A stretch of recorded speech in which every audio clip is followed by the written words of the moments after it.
కానీ వరంగల్ జిల్లాలో ఉద్యమానికి నాయకత్వం వహించిన నాయకుడు, ఉద్యమాన్ని ఒంటి చేత్తో నడిపిన నాయకుడు. అందుకే ఓరుగల్లు మొత్తం కదిలొచ్చిందన్న. ఓరుగల్లు మొత్తం కదిలొచ్చి పెద్దన్నను చివరిసారి చూసుకుంటామని చెప్పి బాధతోని కదిలి వచ్చిండ్రు అని వారికి వివరించి చెప్పిన. ఉద్యమంలో ఉండే పవర్ అది. ఉద్యమానికి నాయకత్వం వహించిన నాయకుడికి ఉద్యమ బిడ్డకు ఉద్యమ గడ్డ ఇచ్చిన గౌరవం అది అని వారికి నేను చెప్పిన. బాధ ఎక్కడ అనిపిస్తుందంటే, నిజంగా సరిగ్గా జూలై 23 హైదరాబాద్లో బయలుదేరి నేను, పెద్ది సుదర్శన్ రెడ్డి గారు, ధర్మారెడ్డి గారు, మాలోత్ కవిత గారు ఒకటే కారులో బయలుదేరి ఇక్కడ పోచంపల్లి శ్రీనివాసరెడ్డి గారు వర్ధనపేటలో ఒక ప్రోగ్రాం ఏదో ఆర్గనైజ్ చేస్తే కలిసి మాట్లాడుకుంటూ వచ్చినాం. ఆ రోజు పెద్ది సుదర్శన్ రెడ్డి గారు నాకు చెప్పిన మాట, ఎందుకంటే సరిగ్గా దానికంటే ముందు రోజే ప్రెస్ మీట్ పెట్టిండు తెలంగాణ భవన్లో హైదరాబాద్లో. దేని గురించి పెట్టిండు? దేవాదుల పంపులు ఆన్ చేయాలి, మా రైతులకు నీళ్లు ఇవ్వాలి, మా గోదావరి నీళ్లు మాకు రావాలి అని జూలై 22 నాడే గర్జించిండు పెద్ది సుదర్శన్ రెడ్డి. 23 నాడు బయలుదేరి ఇక్కడికి వస్తా ఉన్నాం. ఆ రోజు కూడా ఆయన చెప్పిన మాట ఒకటే, అన్నా కార్యాచరణ రూపొందించాలి, దేవాదుల పంపులు ఆన్ చేస్తలేరు, ఒక నియోజకవర్గమో ఒక నాయకుడో మాట్లాడితే కాదు, అందరం వరంగల్ జిల్లా నాయకత్వం మొత్తం కలిసి కొట్లాడాలన్నా, కలిసి అవసరమైతే పాదయాత్ర అంటారా లేకపోతే ఇంకేదైనా యాత్ర పెడతారా మాట్లాడండి, కేసీఆర్ గారితో మాట్లాడి ప్రోగ్రాం ఇవ్వండి, మేము చేయడానికి సిద్ధంగా ఉన్నాం అని చెప్పి మొదలుపెట్టిండు. కొద్ది దూరం రాగానే ఢిల్లీలో విద్యార్థుల ఉద్యమం గురించి మాట్లాడిండు. అన్న, విద్యార్థులు ఢిల్లీలో కదం దొక్కుతుంటే మనం హైదరాబాద్లో ఏదో ఒకటి చేయాలన్నా, ఆ పిల్లలకు సంఘీభావం చెప్పాలి అంటే అప్పటికప్పుడు అర్ధగంట లోపల ఓ దిక్కు పెద్దన్న, ఇంకో దిక్కు ధర్మారెడ్డి అన్న, ఇంకో దిక్కు మాలోత్ కవిత, మేమందరం అప్పటిదప్పుడే అనుకొని తెల్లారి ఇందిరా పార్క్ దగ్గర పిల్లల కోసం ఒక ధర్నా కార్యక్రమం చేద్దామని చెప్పి నిర్ణయం తీసుకొని వెంటనే వరంగల్ జిల్లా నాయకత్వం మొత్తానికి పెద్దన్ననే ఫోన్ చేసిండు. ధర్మారెడ్డి అన్న పెద్దన్న ఫోన్ చేసి, రేపు మనం ఒక 5-6 వేల మంది పిల్లలం మనం పోవాలి, యువకులు పోవాలి అని చెప్పి నిర్ణయం తీసుకొని అప్పటిదప్పుడు నిమిషాల మీద ఆర్గనైజేషన్ చేసిండు. తెల్లారి ఇందిరా పార్క్ దగ్గర ధర్నా చేసినాం. సరిగ్గా 25 తారీఖు ఉదయం 8 గంటలకు సుదర్శన్ రెడ్డి గారి ఫోన్ నుంచి నాకు ఫోన్ వచ్చింది. నేను ఫోన్ ఎత్తినా, ఏమన్నా ఏం సంగతి అని ఫోన్ ఎత్తితే ఆయన శ్రీమతి స్వప్న ఏడుస్తా ఉన్నది. అన్నా పడిపోయిండు, ఇప్పుడే హాస్పిటల్కి తీసుకుపోతున్నాం, అర్థమైతలేదు అనే వరకు నేను కూడా పరిశాన్ అయినా. నిన్న నాతోనున్న మనిషి ఏమైందమ్మా అంటే, తెలియదన్నా, పడిపోయిండు, చక్కెర వచ్చినట్టు అయింది, పడిపోయిండు, మోసాడతలేదు అన్నాడు, హాస్పిటల్కి తీసుకుపోతున్నా అని చెప్పింది, పెట్టేసింది. చెప్పగానే నేను హరీష్ రావు గారికి ఫోన్ చేసిన. ఇద్దరం ఒకటే సెకండ్లో పెద్దికి ఇట్లా అయిందంటే తట్టుకోలేకపోయినాం. బయలుదేరి వెంటనే అర్ధగంట లోపలనే బయలుదేరి ఇక్కడ చేరుకున్నాం, ప్రయత్నం చేసినాం. ఎంత ప్రయత్నం చేయాలో, మరి మనతో మనుషులుగా ఎంత అవుతుందో అంత ప్రయత్నము కేసీఆర్ గారి ఆదేశాల మేరకు పెద్ది మీద ఉన్న ప్రేమతో అన్ని ప్రయత్నాలు చేసినాం. గ్రీన్ ఛానల్ పెట్టి హైదరాబాద్ తీసుకుపోయినాం.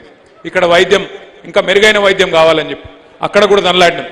అమెరికాలో, లండన్లో ఎక్కడ వైద్యులున్నా వాళ్ళని మాట్లాడండి అంటే మాట్లాడినాం.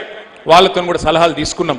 ఎంత తనలాడినా మన దురదృష్టం, మరి పెద్దన్న మనకు దక్కలేదు. చివరికి 4-5 రోజులు మృత్యువుతో పోరాడి చనిపోయింది. కానీ పెద్దలు చెప్తారు, ఎంతకాలం బతికినమన్నది కాదు, 100 ఏళ్ళు బతకచ్చు, కానీ ఎంతకాలం బతికినమన్నది కాదు, ఎట్లా బతికినమన్నదే ముఖ్యం. అది పెద్ది సుదర్శన్ రెడ్డి గారి అంతిమ యాత్రకు తరలి వచ్చిన జనం. వాళ్ళేమీ మనం పిలిచిన వాళ్ళు కాదు, మనం చెప్పలేదు ఎవలకు. కానీ కొన్ని లక్ష పైచిలుకు మంది 12 గంటల పాటు వర్షం పడుతుంది, ఇబ్బంది అవుతుంది, కానీ ఎవ్వరు ఎక్కడ కదలలేదు. మేము ఇక్కడికి వచ్చి నల్లబెల్లికి వచ్చి 5:30-6 గంటలు ఎదురు చూస్తా ఉన్నాం, వస్తున్నారంటే కదలనిస్తలేరు. అటువంటి జనసందోహం, అటువంటి అభిమానం. నిజంగా పెద్ది జన్మ ధన్యమైంది. స్వర్గంలో ఎక్కడున్నాడో కానీ ఆయన జన్మ ధన్యమైంది. ఎందుకంటే ఇట్లాంటి అభిమానం ఇక్కడ మనిషి మరణించిన తర్వాతనే తెలుస్తుంది ఆయన గురించి ప్రజలు ఏమనుకున్నారనేది. గెలిచింది ఒక్కసారే కావచ్చు, కానీ జనం గుండెల్లో నిలిచిపోయిండు పెద్ది సుదర్శన్ రెడ్డి. అందుకే మీ అందరికీ నేను మాటిస్తా ఉన్నా, 2 ఏళ్లలో మళ్ళీ తిరిగి కేసీఆర్ గారు ముఖ్యమంత్రి అవుతారు, పెద్ది సుదర్శన్ రెడ్డి గారు కోరుకున్న విధంగా. ఆ తర్వాత ఏ మెడికల్ కాలేజ్ గురించి అయితే ఇప్పుడే హరీష్ అన్న చెప్పిండో, ఆ మెడికల్ కాలేజ్ కు పెద్ది సుదర్శన్ రెడ్డి పేరు పెట్టేది పక్కా పెడతాం. పెట్టి పెద్ది సుదర్శన్ రెడ్డి పేరు నర్సంపేటలో చిరస్థాయిగా నిలిచిపోయే విధంగా భవిష్యత్తులో ప్రతి తరము గుర్తుపెట్టుకునే విధంగా వారికి ఘనంగా నివాళి అర్పిద్దాం. అట్లాగే హరీష్ అన్న చాలా విషయాలు చెప్పారు. 2 విషయాలు మాత్రం నేను చెప్తాను. ఆయన పట్టుదల ఎంత గొప్పదో. చేసింది ఒక్క టర్మే ఎమ్మెల్యేగా, ఆ ఒక్క టర్మ్లోనే కరోనా మహమ్మారి కూడా వచ్చింది. అతలా కుతలమైంది ఆర్థిక వ్యవస్థ. కానీ ఆయన చేసిన పనులు సామాన్యమైన పనులు కాదు. నన్ను పిలిచిండు, నర్సంపేటలో ఇంటింటికి గ్యాస్ ఇస్తున్నా, వంటింటి గ్యాస్ ఇస్తున్నా, సిలిండర్లు అవసరం పడదు మా ఆడబిడ్డలకి కాడి నుంచి అన్నాడు. నిజంగా చేసినవా అన్న? చేసినా నువ్వు రా అని చెప్పి నన్ను తీసుకొచ్చి ఆ రోజు ప్రారంభోత్సవం చేపించిండు. గజ్వేలులో లేదు, సిద్దిపేటలో లేదు, సిరిసిల్లలో లేదు, ఎక్కడ లేదు రాష్ట్రంలో ఏ నియోజకవర్గంలో. ఉన్నది ఒకే ఒక్క నర్సంపేట పట్టణంలో. దానికి ఎవరు కారణం? పెద్ది సుదర్శన్ రెడ్డి. అట్లాగే మొన్న వ్యవసాయ శాఖ మంత్రిగా పనిచేసిన నిరంజన్ రెడ్డి గారు చెప్తున్నారు, రాష్ట్రంలో ఎక్కడ లేని పథకం తెచ్చిండు పెద్ది.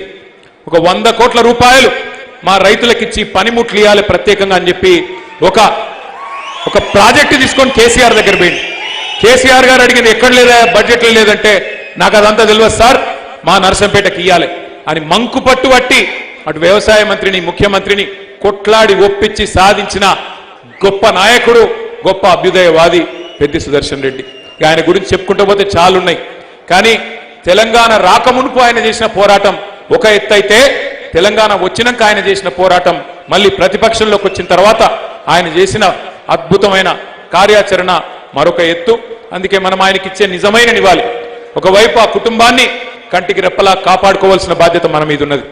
వాళ్ళ పెద్ద స్వప్న గారు కానీ, వాళ్ళ పిల్లలు కానీ, వాళ్ళ అన్నదమ్ములు కానీ, సుదర్శన్ రెడ్డి గారు అన్నదమ్ములు కానీ, వారిని తప్పకుండా కంటికి రెప్పలాగా కాపాడుకునే బాధ్యత పార్టీది. మీరెవరు కూడా ఆందోళన పడవద్దని చెప్పి కూడా నేను విజ్ఞప్తి చేస్తా ఉన్నా. అట్లాగే తప్పకుండా నిన్నట్లయితే పెద్దలు కేసీఆర్ గారు కదలి వచ్చి తరలి వచ్చి మరి ఆ కుటుంబానికి అండగా నిలబడ్డరు. మరి తప్పకుండా భవిష్యత్తులో కూడా పార్టీ మొత్తం వారెంబడ ఉంటుందని చెప్పి కూడా నేను విజ్ఞప్తి చేస్తా ఉన్నా.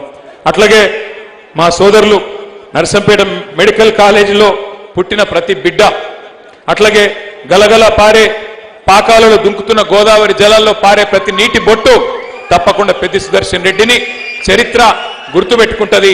తప్పకుండా సూర్యచంద్రులు ఉన్నంత కాలం నర్సంపేటలో పెద్ది సుదర్శన్ రెడ్డి పేరు ఉంటది. దయచేసి ఇది సంతాప సభ, సంస్మరణ సభ కాబట్టి ఎంతకంటే ఎక్కువ మాట్లాడకుండా మరి తరలి వచ్చిన ప్రతి ఒక్కరికి శిరస్సు వంచి హృదయపూర్వకంగా నమస్కారాలు తెలియజేస్తూ, జోహార్ పెద్ది సుదర్శన్ రెడ్డి, జోహార్ జోహార్, జోహార్ పెద్ది సుదర్శన్ రెడ్డి, జోహార్ జోహార్.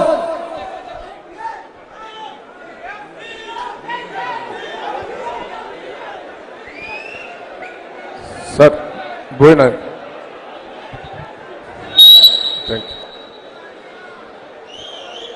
ఒక మౌనం, ఒక 2 నిమిషాలు మౌనం పాటిద్దాం. దయచేసి ఒక 2 నిమిషాలు పెద్దన్న ఆత్మ మనశ్శాంతి కోసము ఒక 2 నిమిషాలు అందరు మౌనం పాటించాల్సిందిగా కోరుకుంటూ స్టార్ట్. అన్న 1 2 3 స్టార్ట్ అనే